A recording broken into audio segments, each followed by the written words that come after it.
Yeah, inefficiencies in the process are 90% of the time the problem, not the form of marketing. The biggest thing, like people come in, they want to flip houses, right? I mean, we just met with some guys yesterday who want to flip houses. We asked them, how much money you got? Well, I ain't got no money. None. Oh, okay. Well, you might not be ready. You know what I mean? So you talked about it, seed capital. So if I'm trying to get seed capital to flip houses, what do I do, Spunny? You gotta get it by some kind of job. You got to wholesale a house. You got to do something. You got to be good at what you're already good at. You got to get better at what you're already good at. You know what I mean? Like if you're flipping burgers at fucking Whataburger, you know what I mean? You got to become the district manager if that's your skill set. You just got to work your way up to a point where you can get ahead in life or lower your expenses enough to where you live on your mom's couch or basement or wherever she'll let you shack up and pay your bills for you and sock back 10, 15 grand. Those are your options. You can pick up overtime. You can do all the extra things to do it. And then in your free time, since you have an interest in real estate, you can attempt to wholesale. Now, I would never tell anybody, become a wholesaler by trade. I would think that you're too dependent on somebody else's opinion of a property. You know what I mean? And you got to scale it to a point. I would not want all my eggs in that basket, but I would go buy some real estate if I had good credit and know how to flip it. Attempt to flip it. If it didn't flip, rent it out. And I would do that. I mean, Braxton, with his 12 units, getting 100% of his money back out of it. Mm-hmm. You know what I mean? Being able to move to the next deal. And when interest rates go down, probably bang that thing out. You'll probably dispo it 700, 800 easily. Easily. And dispoing that thing at 700 or 800 in a low interest rate environment, whenever that might come back around, and never having a dollar in it, that's a valuable skill set. You know what I mean? But it comes from, you've obviously are getting mentored. You've got a master electrician on your left. You got Jacob with the bookkeeping. You got me running around with marketing and looking at real estate and doing all the things that we do. You're being mentored in a good environment. That's another way to do it. If you want to learn how to flip houses, go to work for somebody that flips houses. Go work for them. Go hire out. Braxton, what'd you make whenever you hired out? Your first day at work, what'd you make? Free, nothing. That's right. And then after you got hired, what'd you make? $10 an hour. That's right. And you start with that. You know what I mean? Be willing to do that.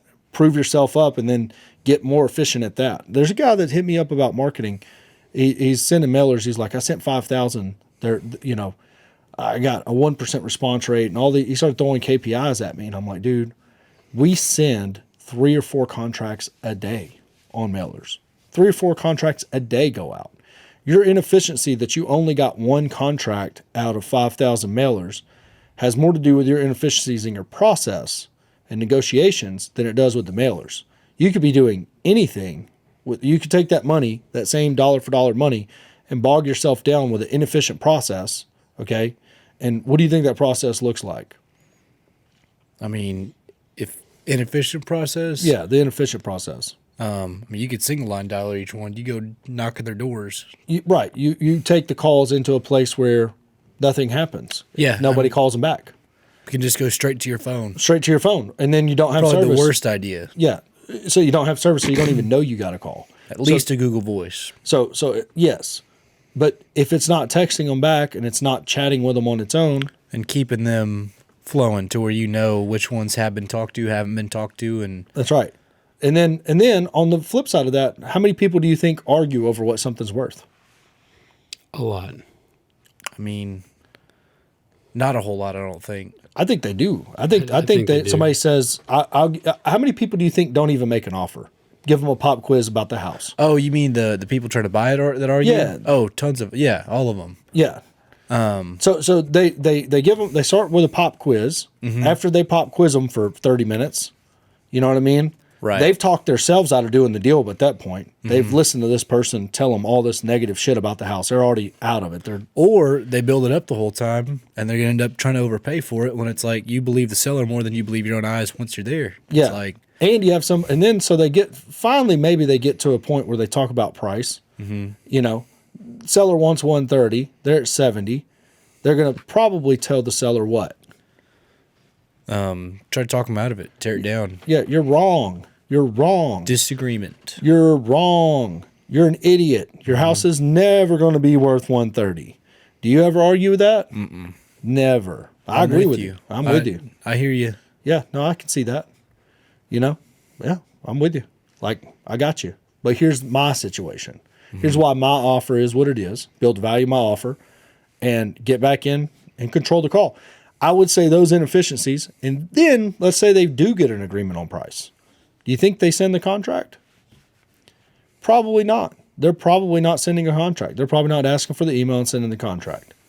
They might get an agreement on price and then say, I need to do more research or something along those lines and step out of the sale again. Or try to just, set an appointment or something like that. A lot of sellers, go see it first. Yeah. Go see it first. Like I went to one in Temple last night because I'll go see my grandma and then I'll go look at that one and we'll try to get that one contracted. But it's like that could have been a total waste of time because more times than not, the contracts we send just don't come back. They don't come back. That's real life. That's real life. So if you get to an agreement on price, or even if you're at disagreement on price, you still say, what's the email? Mm-hmm. You might be $50,000 off.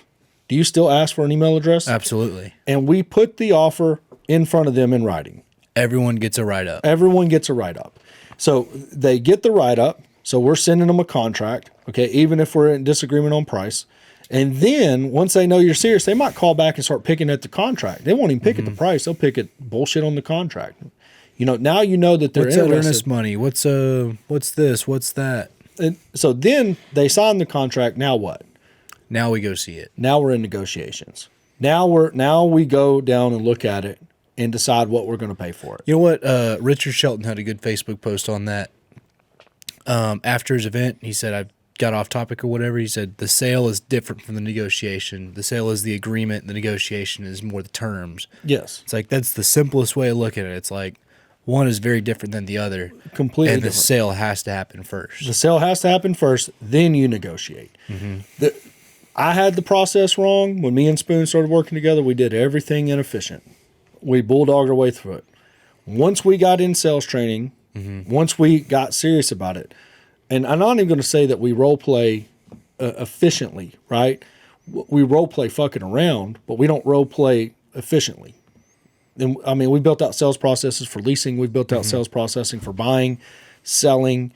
Every single thing that we're involved in, we build out a process to where we're always doing the write-up. We're always putting something in front of them. Well, it's just anyone can pick up, right? Like I always kind of look at it like in any job, any situation, any business, we should have every role essentially be able to be like effortlessly replaced. Yes. Because that procedure is so laid out and so set in stone. It's like, this is exactly what you do. Yes. And we've got that now. We probably didn't. I guess we've had it for probably about a year.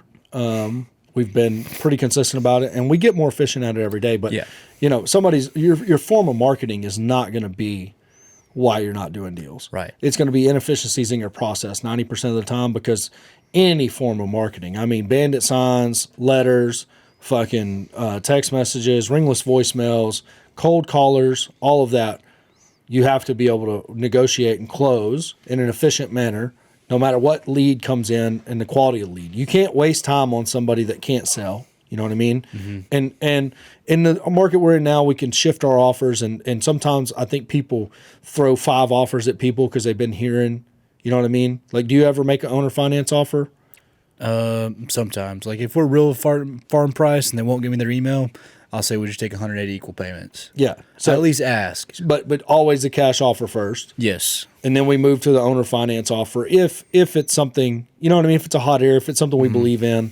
But we'll shift to more owner finance offers once we have all of our capital raised. Especially in multifamily. Yes. I do make that offer much more frequently. And if it's a landlord, they're a lot more likely to take that offer. So we will shift to making that offer more, but I think too many people put 3 offers or 4 offers or 5 offers or all this confusing information, too much information in front of people, and they still haven't even said no to the first one. So, inefficiencies in the process are 90% of the time the problem, not the form of marketing. What does that do when you throw, like, you're saying it, and it is a very simple thing, but what happens when you haven't made that offer and you just throw 3 offers at somebody?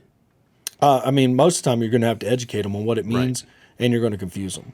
I did that the other day when we were at TC's house. You know what I mean? I was just so hyped up to be there that I was talking nonstop, and I should have just hung out and been quiet. There's way too much information. Like, he asked a good question, text back, are we going to leverage? Are we going to use leverage? And my answer is no, we're not going to use leverage. We're not going to go to a bank.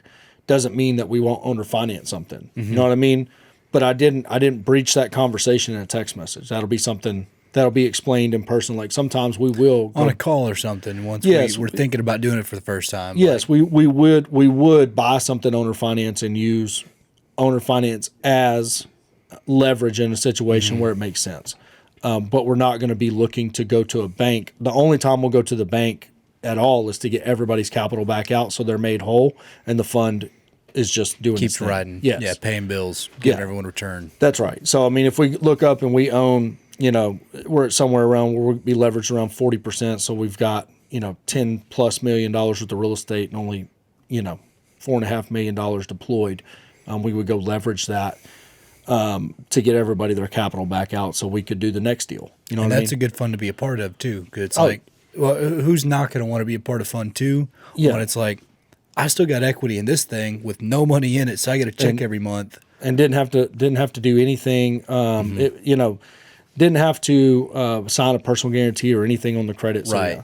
So yeah, that would be something we would do, but it would be, it would be right at the end. I mean, it'll take 5 years to get that much real estate that deeply discounted. That's just how that'll work.